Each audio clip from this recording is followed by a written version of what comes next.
तो पहले पहले ये याद करना है कि हम ईश्वर बाप की गोद में जाते हैं, हम कोई देहधारी की गोद में नहीं जाते।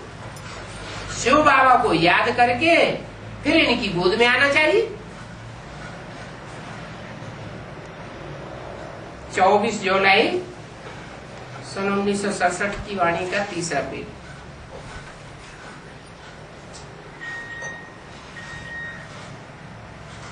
शिव बाबा की याद में रह करके गोद में जावेंगे तो तुमको खुशी बहुत बढ़ती जाएगी।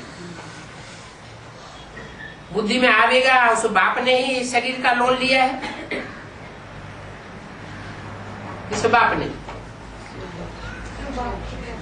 ब्रह्मा ने नहीं, शिव बाबा ने ही इस शरीर का लोन लिया है। तुम जानते हो शिव बाबा निराकार है, आकारी नहीं है। शिव बाबा साकारी नहीं है, क्या है? निराकार है। जो निराकार है वो शरीर का सुख लेने वाला नहीं है। उनकी गोद में हमको कैसे जाना चाहिए? शिव बाबा को याद करके जाना चाहिए। तो उस बाप को याद करके ही गोद में आना है। तुम जानते हो वो इसमें बैठा हुआ है, वह इसमें बैठा हुआ है। शरीर तो ये पतित है ना, जिसमें बैठा है ज्ञान सुनाने के लिए, वो शरीर तो पतित है ना। जिनको ज्ञान सुनाता है वो भी पतित शरीर वाले हैं। आत्मा भी पतित है। आत्मा कहती है अब हम गोद में कैसे जावे? आत्मा को तो गोद नहीं दे सकती। क्यों है? अरे बुद्धि में बिंदी समझो और बिंदी को बिंदी की गोद में बैठा दो। आत्मा को तो गोद दे ही नहीं सकते। शरीर से ही सब काम होता है, शरीर से ही सब काम होता है। सुख देने का भी काम होता है और दुख देने का भी काम होता है। अभी भी तुम बच्चे शरीर द्वारा ही मिलते हो क्या? आत्मा परमात्मा बाप से कैसे मिलती है? शरीर के द्वारा मिलती है।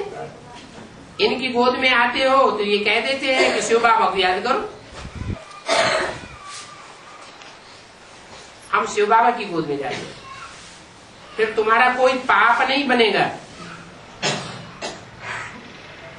उनकी याद में न रह करके कोई काम करेंगे तो तुमको पाप लग जाएगा। इनकी याद में, शिव बाबा की याद में रह करके कोई काम नहीं करेंगे तो पाप लगेगा। हम शिव बाबा की गोद में जाते हैं, फिर दूसरे जन्म में दूसरी गोद होगी, वहां तो देवताओं की गोद होगी। देवताओं को ऊंचे ते ऊंचे नहीं कहेंगे, और तुम तो अभी शिव बाबा की ऊंचे ते ऊंचे गोद में आते हैं, तो पाप लगने का सवाल ही नहीं। ये ईश्वरीय गोद एक बार ही मिलती है, फिर 84 जन्मों में कभी ये ईश्वरीय गोद नहीं मिलेगी। मम्मा को भी छोड़ करके बाबा को याद करना पड़ता है, हैं? अभी काम मुरली में मम्मा को याद करना है, मम्मा की याद नहीं करना है। क्या करना है? बाबा को याद करना है। मम्मा की महिमा कर सकते हैं लेकिन याद बाबा को करना है। हम शिव बाबा की गोद में आए हैं, कोई मम्मा की गोद में नहीं आए हैं। वास्तव में गोद में भी आने की दरकार नहीं है। क्या? क्यों? ऐसे क्यों कहा? गोद में आने का मतलब क्या है? लौकिक दुनिया में माँ बाप बच्चे को गोद लेते हैं, उसका क्या मतलब है? कि बच्चा उन माँ बाप का बन चुका। गोद में लेना माना जो बच्चा है वो उनके अधीन हो गया, उनका बन चुका। तो गोद में लेने आने का मतलब है हम बाप के बन चुके। गोद में आना माना बाप के बन गए, और देहधारी के नहीं बन गए, रामकृष्ण के नहीं बन गए। किसके बन गए? शिव बाबा के बन गए। तो मुख से ये कहना है, दिल में ये बैठा हुआ हो, बाबा अब हम आपके हो चुके। ये है वास्तव में गोद में आना। आप जैसे चलाएंगे वैसे हम चलेंगे। बहुत है, बाबा को कब देखा भी नहीं है, बांधेलियां हैं, बाहर में रहती हैं,